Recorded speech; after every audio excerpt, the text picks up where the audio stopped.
get your Rafaela, or your Amira Dime, or your Rose Monroe, or your Francesca Hermes, or your Vanessa Blue.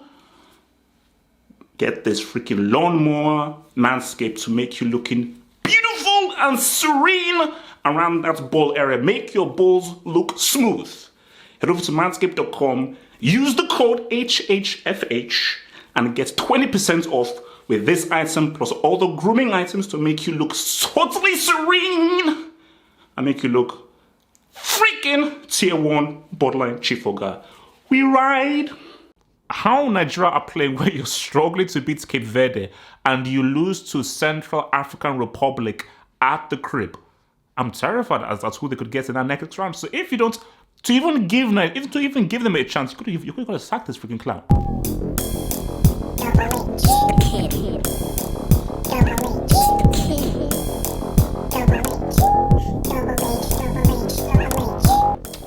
So he's not been sacked.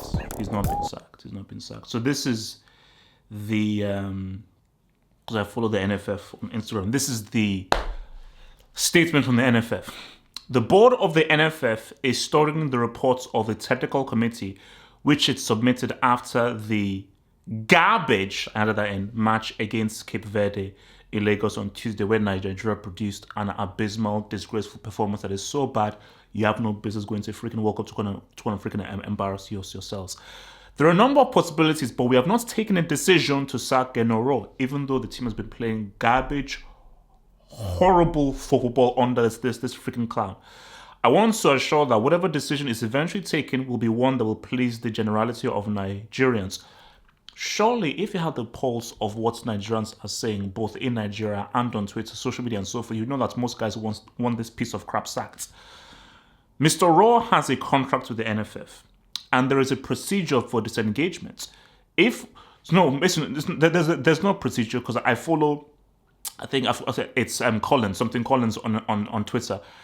If the NFF sack him, if they sack him now, it's going to cost them a lot of money. So it's the only way they can relieve him of his duties without paying a large amount of money is if he doesn't make the AFCON final.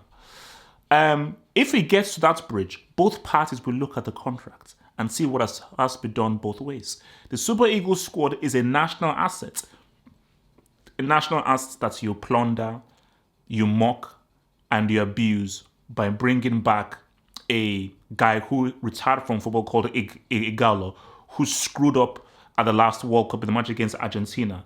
And the same and you run this so-called national assets as a place for friends to come through. And you've been running like that. You've been running it this way for years. Well, it's about friends. It's about alliances. It's not about meritocracy. We have to have a particular amount of Hausa people. We have to have a particular amount of Yoruba or Igbo people. We have to have our friends here. Oh, this guy I know, he's here. This guy knows this guy, therefore he'll be on this team. That's what it's about. It's always been about favors. What else are we here? What is the national anthem? We're just fortunate to be in that space to take decisions, dumbass decisions. Any decision we take must be what will be acceptable to Nigerians from far and near. Well, I'm a Nigerian from far, and I want him sacked. I'm sure many Nigerians from far want him sacked. I'm sure many Nigerians from near want him sacked. So this is a bullcrap statement.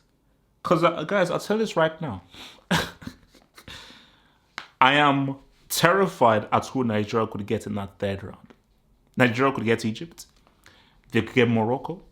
They could get Senegal. They could get Cameroon. So I am actually terrified because if Nigeria get the wrong bloody team, because I looked at all those teams that Nigeria could get, I'm like, my gosh, most of this, how Nigeria are playing where you're struggling to beat Cape Verde and you lose to Central African Republic at the crib.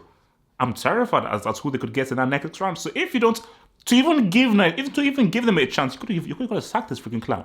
And even if Nigeria somehow, by some look and fluke and luck, by the power of Jesu and Orishe, that these guys even gets through to that World Cup, these guys are just going to embarrass themselves.